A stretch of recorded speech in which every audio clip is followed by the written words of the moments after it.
Did you watch Mr. Mick's YouTube lecture? I don't have time for that. I was watching Champions League qualifiers. What did he talk about, anyway? It was called From Berlin to Korea. The Cold War Goes Global. He described how the Cold War moved from Europe into Asia. So? Is that going to be on the test? You will notice that the IB History Guide mentions, and I quote, the global spread of the Cold War from its European origins. So, yes, it could very well be on the test. All right, then.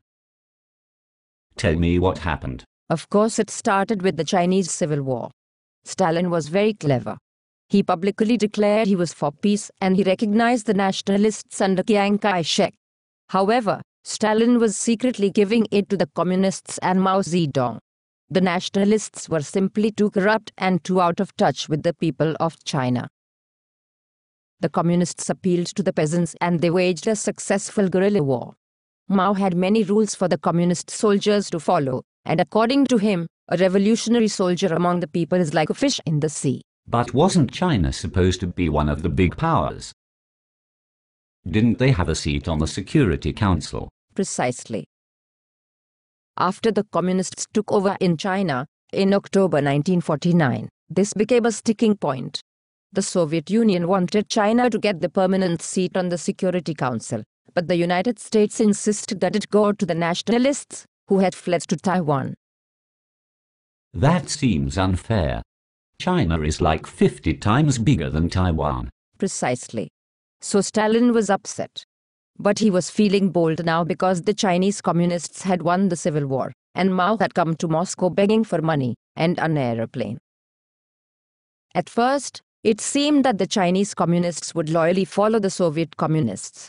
Stalin saw this relationship as younger brother asking elder brother for help. But didn't Mao help Stalin in Korea? Yes, but don't forget an important development in 1949. The Soviets, under Kurkatov, also known as the Beard, had developed and successfully tested their first atomic bomb.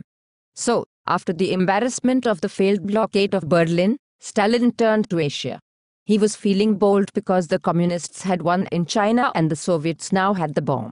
So when Kim Il-sung came to him a second time and asked for permission to invade the South, Stalin agreed. And then you had the Korean War. So the Cold War became hot. Very hot. This was a proxy war. It was a struggle between the Soviet Union and the United States.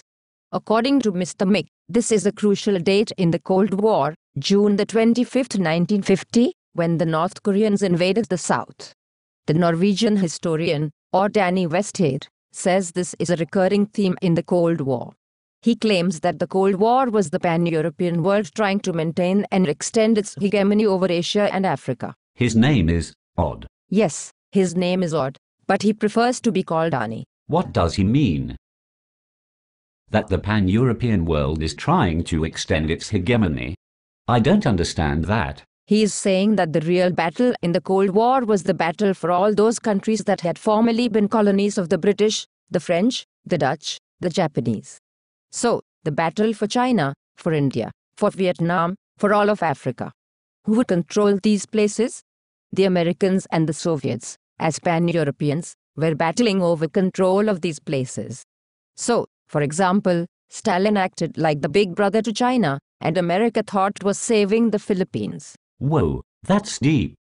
You should read his book, The Global Cold War. Do you have a copy? No, I lent my copy to Victor.